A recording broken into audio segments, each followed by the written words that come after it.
Kota ini sudah melalui banyak sejarah perjuangan. Kini menjadi kota metropolitan. Karawang terkenal sebagai kota pangkal perjuangan karena di daerah Rengas Dengklok dahulu menjadi saksi bisu di mana awal pergerakan kemerdekaan Republik Indonesia dimulai dari Karawang. Tapi tahukah Anda, ada banyak sekali sejarah perjuangan yang terukir di Karawang dan tidak banyak orang yang mengetahuinya. Kami tim riset dari Fakultas Hukum Universitas Buana Perjuangan dengan saya Ahmad Fauji. Nama saya Oki Pesa Fikri. Nama saya Noval Ismail. Nama gua Anandarsi Pratama. Nama saya Rendi Arifiawan. Saya Ivan Anafi. Saya Kelvin. Saya Muhammad Sapi. Kali ini kami dari para mahasiswa akan mencari tahu sejarah bisu pembantaian keji yang terjadi di Karawang. Dan kita akan sama-sama belajar mengenai sejarah perjuangan Monumen Rawa Gede.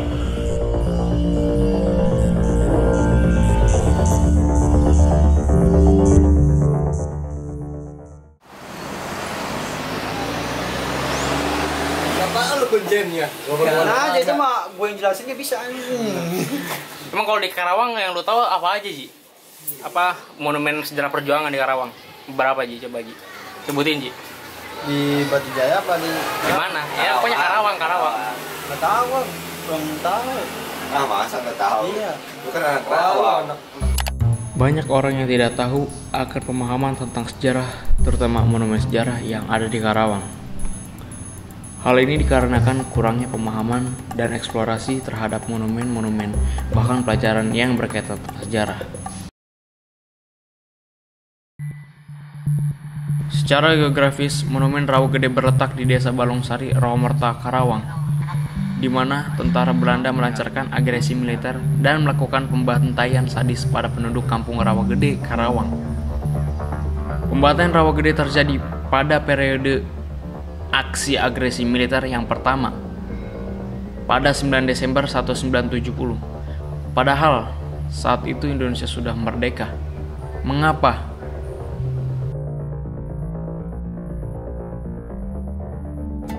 Apa yang terjadi antara 45 sampai 49 itu adalah perang yang dipaksakan oleh Belanda kepada bangsa Indonesia yang sudah merdeka. Karena pikiran mereka adalah masih pikiran kolonialistik.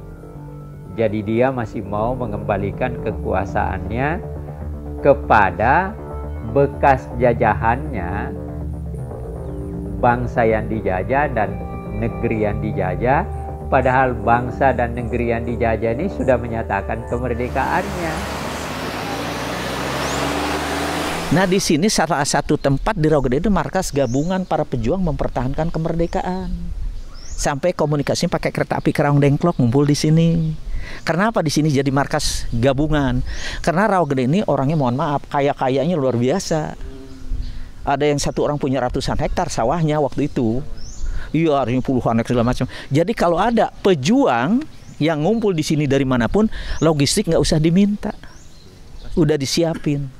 Malah apa?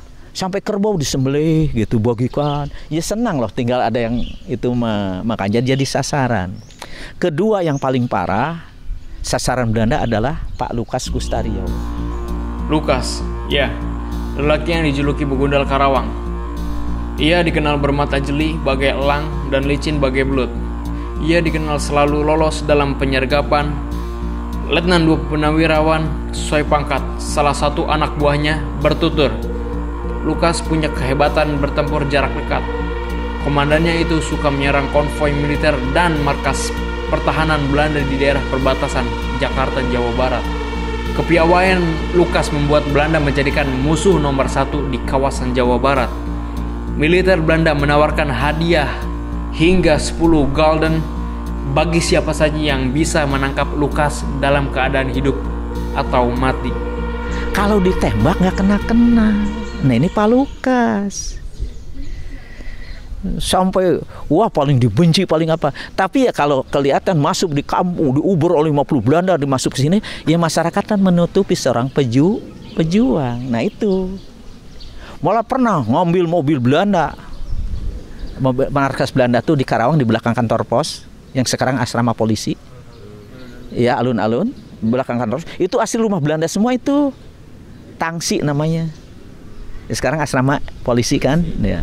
Nah itu tangsi Belanda tuh di situ. Lapor waktu itu mobilnya di situ diambil kuncinya ke ayam, langsung dibawa kabur ke Palukas.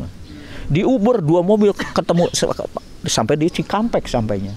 Tapi di Cikampek di Timur 2 mobil 6 orang dia loncat ke rumah kosong. Diserang pakai senjata, tapi hilang, nggak ketemu. Nah ini Palukas. Jadi punya ilmu tertentu. Ini Palukas ya. Tragedi Rawagede merupakan salah satu kejahatan perang Belanda saat agresi militer mereka yang kedua. Total korban disebut-sebut mencapai 489 jiwa. Semuanya adalah laki-laki. Warga yang dieksekusi adalah pria umur 15 tahun ke atas.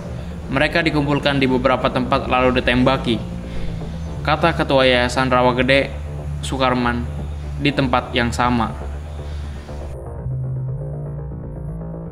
Ini yang ada dipindahkan sini dari korban 431 dalam satu hari, ini 181.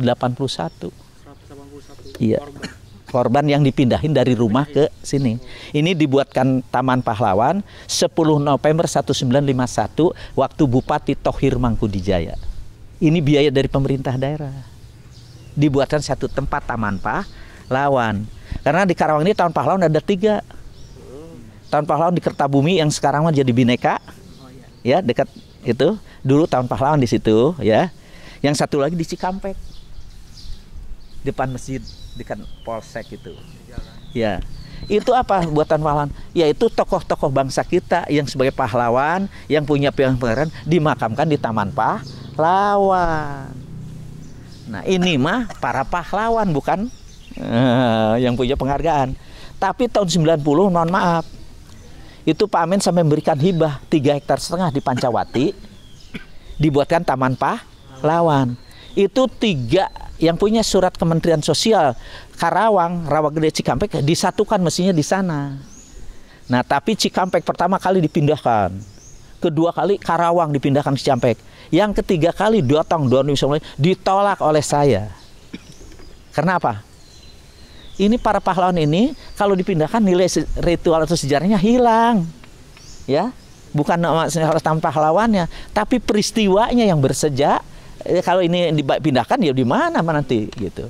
Ya perang, mohon maaf saya dengan Pak Marno tahun 90, tapi 92 saya waktu DPRD dicalonkan lagi Pak Marno jadi nomor bagus supaya jadi lagi 92. Gara-gara mau perang ini sampai perang dengan dia. Tapi karena apa? Dia 91 jadi bupati lagi, saya yang mendorong. Jadi periode kedua. Terima kasih. Terus kenapa ya ini namanya Sampurna Raga, Pak? Nah tadi Iya. Sampurna Raga itu makna. Waktu di rumah masing-masing kan makam ini cuma 30 cm dalamnya. Bungkus kapannya itu man kulambu spray, ditutupin jendela sambil ditutupin ada yang nyiru apa tampah tuh ujung tuh ya reliefnya tuh. Waktu itu oleh isinya masing-masing. Nggak ada yang nyembayangin.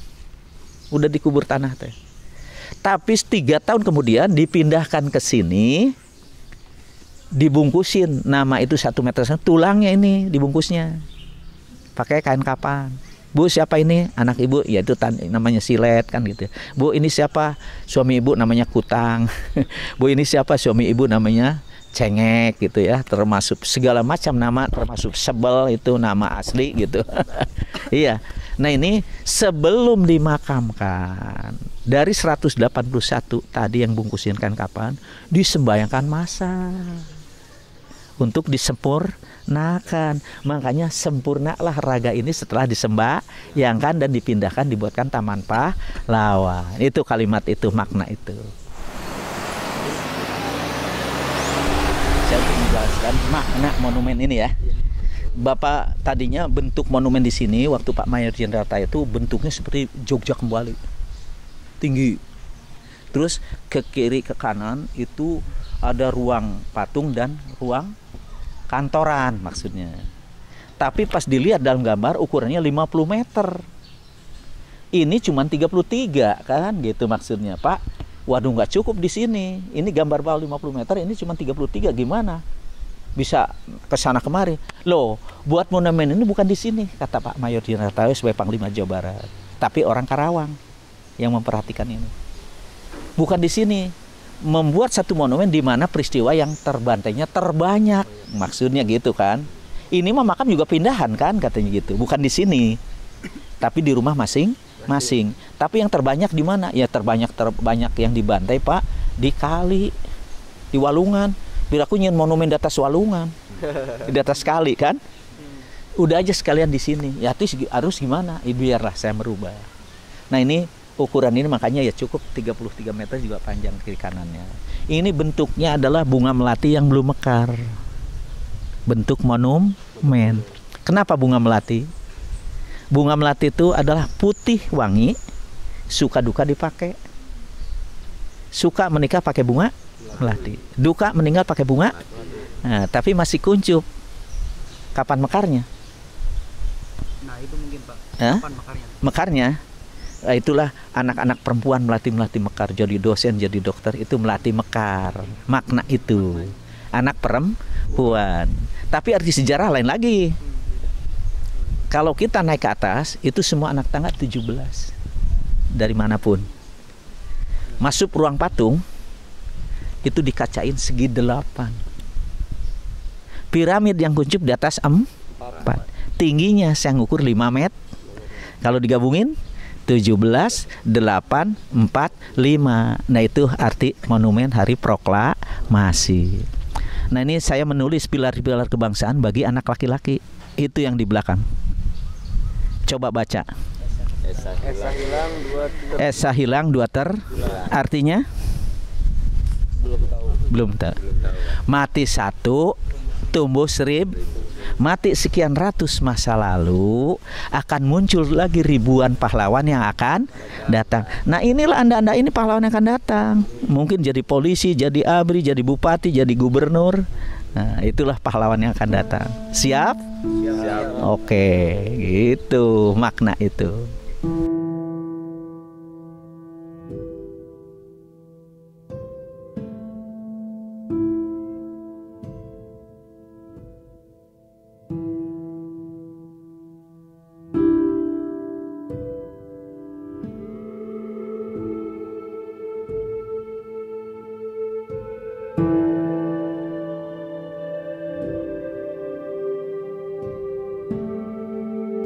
Assalamualaikum warahmatullahi wabarakatuh.